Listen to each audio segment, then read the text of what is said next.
Bom, meu nome é Jean, sou estudante do curso de licenciatura em História pela Uninter Polipatinga, RU 2789491. Estou aqui com o professor Marcos. Vamos às perguntas. Qual a maior dificuldade enfrentada ao se deparar com as diferenças sociais dentro do ambiente escolar, Marcos? O problema maior dentro do ambiente escolar da diferença social é que você tem um contexto muito heterogêneo. Você tem uma quantidade de pessoas que vêm de um fundo social mais baixo e que muitas vezes traz uma defasagem social. Isso se reflete na capacidade de aprendizagem, e não só na capacidade de aprendizagem, mas a quantidade de recursos físicos que ela tem disponíveis, estrutura familiar. Isso tudo vai refletir na aprendizagem do aluno. Como você pode ter também uma desigualdade social que se reflete muito na forma como os alunos se relacionam. E aí você tem uma sala heterogênea, que não se relaciona bem e que geralmente torna o trabalho do professor um pouco mais complicado. Porque você tem que tomar cuidado com as práticas que você exerce, com os recursos que você pede extra-escolares, com o tempo que você dedica, como que você organiza a sua sala. Até porque, para que a educação e a socialização aconteçam de forma bem feita, ela tem que ser de forma com que os alunos consigam socializar. Até porque, para a história, entender essa diferença social, entender de onde ela vem, entender o contexto que eles vêm, ajuda na produção historiográfica pessoal deles. Ok.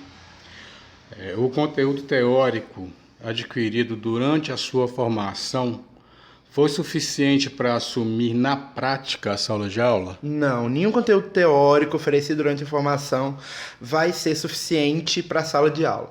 Eu falo que, mesmo durante a graduação, tanto quanto durante o mestrado, o que interessa para a gente é aprender a forma de pesquisar e a forma de conseguir organizar sistematicamente as informações. Porque está sempre atualizando, está sempre mudando, e o currículo de História ele é muito amplo. Mesmo que eu queira um curso de 4 anos muito bem estruturado, eu não consigo apresentar esse currículo inteiro para um futuro professor. Então é muito melhor eu instrumentalizá-lo, dar para ele os instrumentos onde ele pode procurar pesquisas, onde ele consegue organizar sistematicamente o conhecimento, onde ele consegue relacionar a pesquisa que ele faça em casa com a pesquisa que ele vai fazer para os alunos e que ele consiga produzir historiograficamente para esses alunos, do que necessariamente eu ficar batendo um conteúdo longo, extenso, que no final das contas não vai fazer com que ele tenha domínio de sala de aula. Então a instrumentalização, no meu ver, foi muito mais importante para mim do que a minha atuação acadêmica no sentido de absorver os conteúdos das matérias específicas. Ok.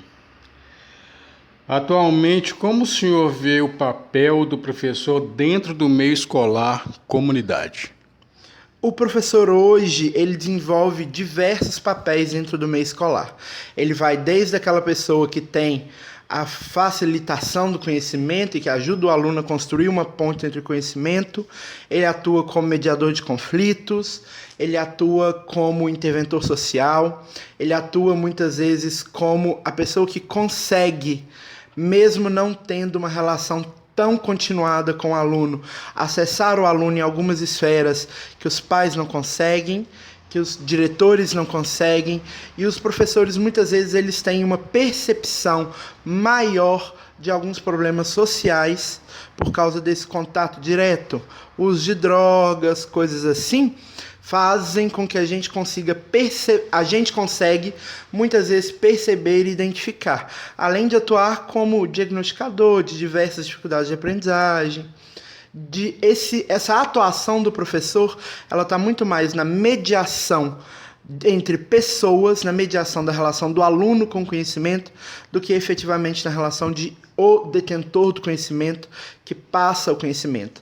Essa noção do professor que vai chegar em sala de aula e doar para os alunos todo o conhecimento que ele pode, ou que o aluno vai absorver aquele conhecimento que o professor emana, para mim é uma visão que está um pouco ultrapassada. O professor hoje ele é muito mais um mediador, os alunos têm acesso à informação, a tecnologia está na mão dos alunos o tempo todo, e eles têm acesso à informação muito grande. Acho que hoje o nosso papel é muito mais mediar essa relação e algumas vezes atuar como mediadores de conflitos e mediadores sociais para que o aluno tenha capacidade de refletir em cima do que ele está observando, em cima do que ele está vendo, para que ele desenvolva um raciocínio lógico crítico, muito mais do que necessariamente aquela visão de um professor que vai doar o conhecimento e ensinar e os alunos só aprender. É muito mais uma relação de mediação. Com a comunidade, vai depender da comunidade onde você se encontra. Em algumas comunidades, você vai atuar como em outras esferas. Em algumas comunidades, você não vai atuar só como professor. Em algumas comunidades, você vai atuar quase que como um agente social. E aí você, muitas vezes, vai trabalhar menos a historicidade do aluno, por exemplo, no sentido dele entender as relações da relação francesa, e vai trabalhar muito mais a historicidade dele com o local, dele com os conflitos internos, da sala ou da comunidade menor, né? Porque a gente atua com duas comunidades. Você atua com a comunidade, que é a tua sala, a sala onde você está dentro, e você atua na comunidade escolar, que é um ambiente mais abrangente. E muitas vezes ajudá-lo a se entender nessas relações sociais, hoje é muito mais importante do que trabalhar com ele de forma onde você vá despejar o seu conhecimento, onde ele vai absorver como uma esponja o conhecimento. A nossa relação hoje é muito mais de mediação. E com a comunidade escolar externa à sala de aula, você vai desenvolver diversos papéis. Às vezes você vai desenvolver o papel de um psicólogo, às vezes você vai desenvolver o papel de um amigo, e você tem responsabilidades sociais que estão envolvidas nesse papel, e é comum.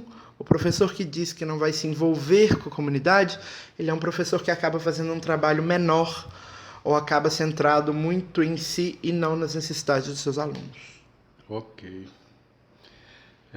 O senhor utiliza de meios externos, pesquisa de campo, com seus alunos como enriquecimento no processo pedagógico? As pesquisas de campo hoje, na escola pública, elas são um processo complicado. Primeiro, pela falta de recurso, e segundo, pela falta de acessibilidade. O que a gente consegue fazer é, através das fontes digitais, dos museus digitais, construir uma relação desse aluno com o patrimônio histórico. E aí a gente eu pelo menos tenho buscado muito construir primeiro uma relação local, onde ele entenda seu patrimônio local, ele entenda a formação desse patrimônio local, para depois ele passar a um viés global, a um viés maior. Mas a visita de campo em si, ela demanda uma atmosfera que é muito difícil de se conseguir na escola pública. Porque para eu tirar um aluno do ensino médio da sala, por exemplo, eu preciso de recursos, eu preciso de um ônibus, eu preciso agendar as visitas. Muitas vezes eu não tenho os recursos, como eu não tenho os recursos financeiros, muitas vezes os alunos ou os pais dos alunos é que vão pagar, nem todos têm condições, isso acaba sendo um processo excludente para alguns alunos. Então é um processo que é muito, muito complicado de ser feito. Ele não é fácil de ser feito. Entendi. O senhor usa de algum método para conquistar a empatia e o interesse de seus alunos, quebrando assim conceitos negativos ou desinteresse desses pela matéria? História é uma matéria complicada para atrair empatia. Ela é uma matéria que tem uma relação muito forte com o passado, e que essa relação para esses alunos hoje, principalmente por causa do progresso material, ela é muito complicada. Então, o que a gente começa, acho que o primeiro passo de todo professor é pare. Antes de falar, escute. Veja onde você está, quais são os interesses e parta disso. Não adianta você chegar com algo pronto que não pode ser mudado de forma nenhuma. Claro que você não vai chegar lá de mão abanando, mas tudo tem que ser mudado, remodelável, seja flexível. Escute seus alunos, principalmente quando os alunos são maiores, Quanto maiores eles são, mais velhos eles são, mais demandas próprias eles têm. Tente relacionar essas demandas próprias deles com seus assuntos relacionados. Você consegue, por exemplo, fazer trabalhos onde você tem uma comunidade muito carente, onde o tráfico de droga é muito forte. Você consegue, por exemplo, relacionar a crise de 29 com o tráfico de bebidas. E tente construir pontes acima de qualquer coisa. Muitas vezes, 50 minutos que você perde, entre aspas, onde você para, conversa, escuta, você está ganhando muito mais do que perdendo necessariamente. Acho que a empatia hoje ela passa pelo processo de escutar o outro, de olhar para o outro e escutar o que o outro tem a dizer.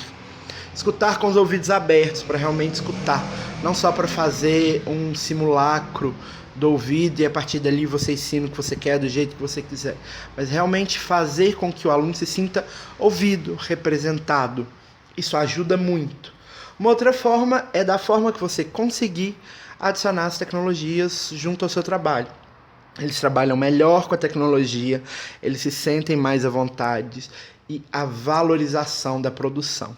Tudo que eles produziram tem que ser valorizado. A produção hoje em dia é algo que está em baixa, a cópia é um processo que tem sido muito frequente para eles e tudo que eles produzem, feitos por ele, tem que ser valorizado, tem que ser ouvido. Então, às vezes, quando você pede a construção de um texto que envolva uma fonte historiográfica, alguma análise historiográfica, pare. Se muita gente na sala fez, pouca gente na sala fez, pare, escute. Eles querem que você valorize o que eles fizeram. Eles não querem se sentir excluídos desse processo. Então, é muito importante, acho que é cada vez mais importante ouvir o seu aluno, escutar o seu aluno, o que ele tem a te dizer. Ok, obrigado.